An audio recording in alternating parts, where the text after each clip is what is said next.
I thought love meant staying through the hard parts. He thought love meant leaving before they started.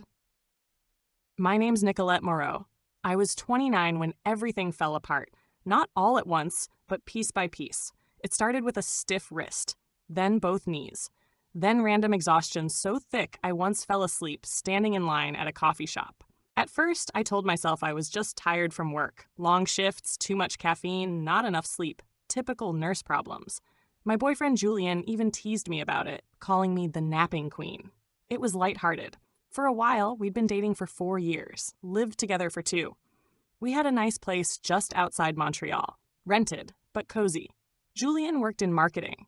He was charming in a calm, almost smug kind of way. The kind of guy who could win anyone over with a smirk and a compliment. We didn't argue much. I thought that meant things were stable. Turns out it just meant he avoided conflict like it was contagious. The week it all really began, we had dinner with his parents. It was a fancy restaurant, and my hands started shaking when I tried to cut into my chicken. Julian noticed but said nothing. I laughed it off, said it was low blood sugar. He didn't press. He never did. But I knew something wasn't right. I booked an appointment with my doctor the next morning. By the time I got blood work, referrals, and scans, I'd already spent a month quietly panicking. Julian wasn't curious about the updates. He'd nod when I mentioned seeing a specialist, but never asked what for. That's when I started keeping things to myself. Not because I wanted to, but because it felt like telling him didn't matter. "You're just overworked," he'd say. "Take a weekend off." I did. It didn't help. A few weeks later, I saw a rheumatologist, Dr. Farah Nadim. She had this calm, steady way of speaking. After another round of tests, she said it plainly. "It looks like an autoimmune condition, early-stage lupus." I blinked. I knew what it meant. I'd studied it. I'd cared for patients with it. I just never thought it would be me. I told Julian that night. Or at least I tried to. He didn't come home. He texted around 10:30 p.m., saying he'd grabbed drinks with coworkers and was crashing at a buddy's place. Said he was too tired to talk. I stared at the message. Then I stared at the ceiling until the sun came up. Over the next few days, Julian grew quieter. Distant. He still kissed me goodbye in the mornings, but stopped making dinner plans. No more late-night movies in bed. No hand on my back while I brushed my teeth. Just space where he used to be. I'm fine. I'd lie when he asked how I felt. If I even got that much, I stopped bringing up appointments. I started lying about how long I was at the hospital. I didn't want to be a burden. The worst part was that I still tried. I made his favorite meals, bought him a new shirt for work. I laughed at his jokes that didn't land. One night I asked him, "Are you pulling away because of the diagnosis?" He blinked at me. "What diagnosis?" It hit me in the chest.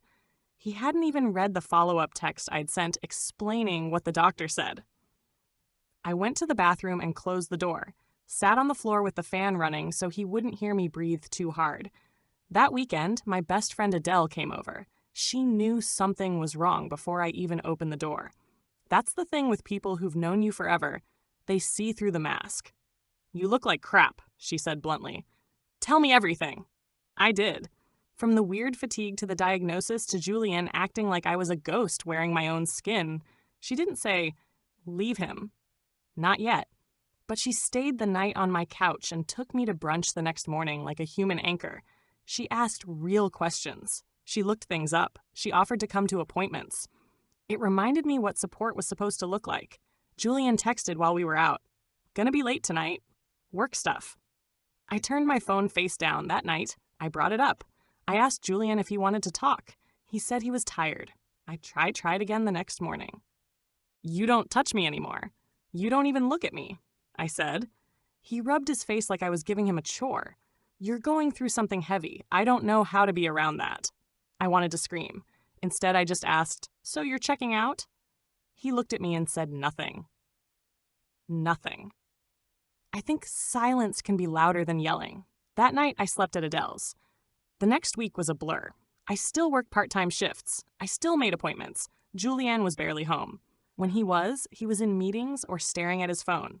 I started seeing pictures of him tagged at places he never mentioned. A bar with coworkers. A weekend team retreat at a lake house. Always standing beside a woman I didn't recognize. Her name was Marina Costa. I found it by clicking on a tagged photo. Her account was public. Her captions were flirty. One was a group photo. Her, Julian, and 2 others. Her hand on his shoulder.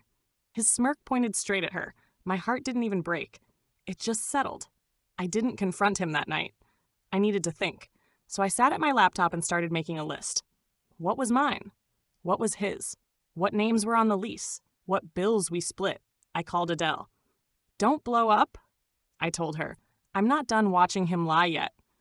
Because sometimes watching the lie unravel on its own says more than yelling ever could.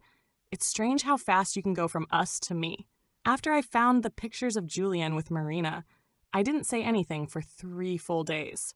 I just watched. Watched the way he made his coffee in the morning without offering me any. Watched how he left his towel on the bathroom floor like he didn't live with someone anymore. Watched how he'd sit on the couch, texting while I limped to the kitchen because my joints were flaring again. He knew I was hurting. I had the heating pad out, braces on both wrists, and I stopped folding laundry because my fingers were too swollen. Still, nothing. One night, he stood by the door, keys in hand, and said, "I'm heading out for a bit." I looked up from the couch. "Where to?" He blinked. "Just out." That was it, no explanation, like I wasn't owed one. So I gave him a nod and said, "Okay." He left, and I opened my phone. I messaged Marina. I didn't say anything wild, just, "Hi, Marina. I think we might need to talk about Julian." No response that night. By morning, she had blocked me. That told me more than any conversation could. I took a screenshot of her profile before it disappeared. Sent it to Adele. She called me 30 seconds later. No hello. "She blocked you?" "That's a confession." "I know. Are you okay?" I paused. "No, but I'm not going to stay broken." I spent the weekend organizing my exit. I didn't want to beg Julian to stay. I didn't want to ask why he stopped loving me. I didn't even want to cry about it anymore. I wanted out. I started moving clothes into bags, slowly, in case the inflammation hit again. Adele helped me list my name separately on accounts. She even offered to talk to our landlord with me. I said no. I wanted to do that part myself. I sat Julian down on Sunday night. The apartment was too quiet. The windows open, but the air still. "I'm leaving," I said, folding a set of keys onto the table. Julian looked confused, like someone who'd been fired without warning. "You're leaving? You haven't been here for weeks." "Not really." He ran his hands through his hair. "This is about you being sick, isn't it?" I stared at him. "No, this is about how you disappeared when I got sick." He didn't say anything. I stood. "You can have the couch. I'll crash at Adele's until I figure out a new lease." "You're just gonna walk away?" he asked. I stopped in the doorway. "Funny, that's what you've been doing for months." Adele met me downstairs with her car already running. We didn't talk much. She helped me get bags into the back seat, and we drove off. I didn't look behind me. Not even once. Her place was small but warm. She let me take the bed while she moved to the couch. No arguments allowed. That first night, I just laid there, listening to the city outside. My body ached in ways I couldn't explain, but for the first time in weeks, I didn't feel invisible. The next morning, I woke up to a text. Not from Julian, from Marina. "Sorry about blocking you. I didn't know you two were still together. He said you were his ex and still roommates." I stared at the screen. I replied, "He lied." Then I blocked her. Not out of anger, just because I didn't need that thread open anymore. A week passed, then 2. I got a new place, a small studio near the hospital. I reduced my hours at work and talked to HR about accommodations for my diagnosis. They were understanding, way more than I expected. That gave me some of my balance back. Julian didn't reach out again until I posted a picture from my new place. Just a plant by the window, nothing dramatic. He texted that night. "Can we talk?" I ignored it. The next day, I didn't know how to handle everything. Day after that, "You look good. I miss you." I sat on my bed, reading that message, thinking about how easily he let me slip away. How fast he ran when things got messy. I replied, "You miss the version of me who didn't need anything from you." He didn't answer. By the end of the month, I'd built a new routine. I found a lupus support group online, joined a weekly yoga class for people with chronic pain. I started cooking again, little by little. Nothing fancy, just the kind of meals that made a place feel like home. One Friday night, I got a knock at my door. Adele stood there holding 2 grocery bags and said, "You're not spending Friday night alone watching reruns." She made soup. We watched a bad comedy and drank wine and fell asleep on opposite ends of the couch. I woke up sometime after midnight with her blanket tucked over me. I didn't need a grand romance. I just needed people who didn't leave when I got tired. A few months later, I saw Julian again.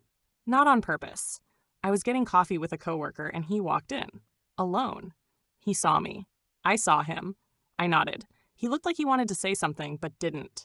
I took my drink to go. Outside, my coworker asked, "Who was that?" "Someone I used to think would be my forever," I said. But he wasn't even my during. I thought starting over would feel lonely, but loneliness isn't the same as being alone. When Julian was still around, I felt like I was talking through a wall every day. Now, waking up in a small studio, with the heater rattling and the sun barely peeking through cheap curtains, I felt more me than I had in months. Still, that didn't mean it was easy. Living with lupus meant my good days could shift to bad ones with no warning. Sometimes I'd wake up fine, and by lunch I'd feel like my bones were full of sand. My body wasn't what it used to be. I dropped things, slept too much, couldn't always open jars. Sometimes I cried quietly just because brushing my hair hurt, but it was my pain, my struggle, and my progress. Adele kept me afloat. She called every day, even if it was just for 10 minutes. She'd swing by with groceries or do my laundry when my joints flared up. Never once made me feel like a burden. I finally asked her why. She just shrugged and said, "You're my person. That's it." I didn't cry, but something inside me cracked open in a good way. I kept seeing Julian's name pop up on my phone. Never calls, just texts. "Thinking about you. I saw the scarf you used to wear. Made me smile. I'm sorry I failed you." I didn't respond. Not because I was bitter, but because I was done handing out forgiveness like candy. Then came the letter. A real letter, in my mailbox, no return address, but the handwriting was his. Inside was a folded note and a 50-euro bill. "I know it's not much. I owed you groceries that month. You covered everything. I don't expect you to write back. I just wanted to give you back something. You didn't deserve how I handled things. I was scared. That's not an excuse, but it's the truth." I sat with that letter in my lap for 20 minutes. Then I ripped it in half and tossed it in the bin. I kept the 50 euro. I used it to buy myself a new kettle, one that whistled. Eventually, I stopped checking for his name. The messages slowed down and stopped. I heard from someone that he and Marina had broken up. She'd found out about another woman before her. Maybe even 2. It didn't give me joy, but it made me feel like I wasn't crazy. Months passed. I started dating again, very slowly. I wasn't looking for fireworks, just someone who could listen without running away at the first sign of discomfort. I met Camille through the support group. She wasn't sick herself, but her younger brother had Crohn's. She understood things most people didn't even think about.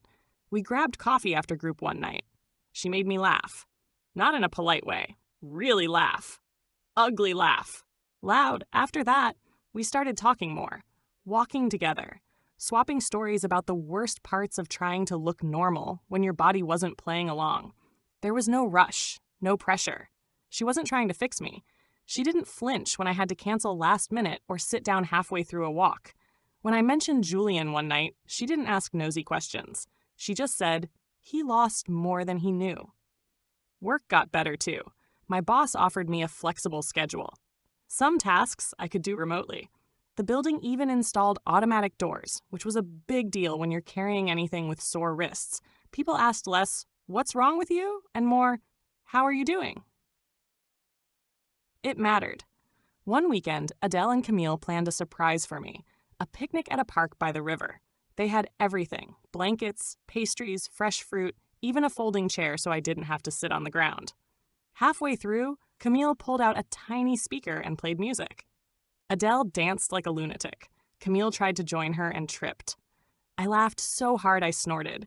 It was one of those moments where you realize you're okay. Not perfect, not cured, but okay. That night, I journaled for the first time in months. I wrote, I thought my life was over when Julian left, but he was just a chapter, not the whole book. I used to feel like a broken version of myself, but now I think I was just starting to build the real version. I slept well that night. Really well. Then came the phone call. Blocked number. I don't usually answer those, but for some reason I did. Hello? Silence. Then a voice. Amandine? I knew who it was before he said his name. Julien? I didn't speak. I know I shouldn't be calling, he said quickly, but I just wanted to hear your voice, one last time. I waited. I was diagnosed with something, he continued. They think it might be autoimmune. I'm scared, and I remembered how strong you were, how alone you were. I'm sorry. That last part hung in the air. I thought for a long time before answering. You're not alone, I said. Then I ended the call, because I wasn't the same woman anymore, and I didn't owe him more than that. There was a time I thought the illness had taken everything from me. Then I realized it had just peeled back what never belonged in the first place. Julien used to say I wasn't the same, and he was right. I'm not, but not for the reasons he thought. Camille and I didn't fall into some whirlwind romance. That's not how it worked. Some days we didn't text. Some weeks we saw each other once, maybe twice. It was slow, steady, quiet. We both had our own healing to do, and neither of us pretended otherwise. She had her own scars. Her ex had been emotionally manipulative, someone who used her compassion as leverage. Camille wasn't just cautious. She was tired. Like me, tired of proving herself to people who only showed up when it was easy. One evening, we sat on her balcony eating cheap takeout. My hands were stiff, and she gently peeled open the chopsticks wrapper for me without saying a word. That kind of thing, small, quiet care, is the kind that sticks. Do you ever think about what you'd tell your past self? She asked. I thought for a moment. Yeah, I'd tell her to stop making people comfortable at her own expense. She smiled. That's good. I'd probably just say, leave. The first time it feels wrong, just go. We sat in silence for a bit. Then she added, I'm glad you didn't go, though. I mean, here, from the world. That one got me. By the time fall came around, I'd finally saved enough to move into a better place. It wasn't much, a one-bedroom above a bakery, but it was mine. The scent of fresh bread at 6 a.m. was oddly comforting, and the stairs, while annoying, were a great test of my better days. Adele cried when she helped me unpack. This place feels like you, she said. I didn't know what that meant until later that night. No ghosts, no echoes, just walls waiting to be filled with new sounds. A few weeks later, I got a message from Julien's sister, Mathilde. She said Julien was officially diagnosed with rheumatoid arthritis. Severe onset. He was struggling. Couldn't work. Marina was long gone. He keeps asking about you, she wrote. He talks like you were the only person who ever really saw him. I didn't know what to say. I sat on the message for days. Then I wrote, I did see him, but he didn't see me back. I hope he gets better. I don't wish him pain, but I don't belong in his recovery story. Mathilde replied with a simple, understood. Sometimes people think closure means a big conversation, a scene, a speech, a door slamming, but sometimes closure is just not replying anymore, not wondering, not needing. I threw a small housewarming. Adele came, Camille came, a couple of people from my support group came. We drank lemonade and played board games and roasted each other over the worst fashion choices of our teens. It wasn't some grand event. But I looked around that night and realized this was more than enough.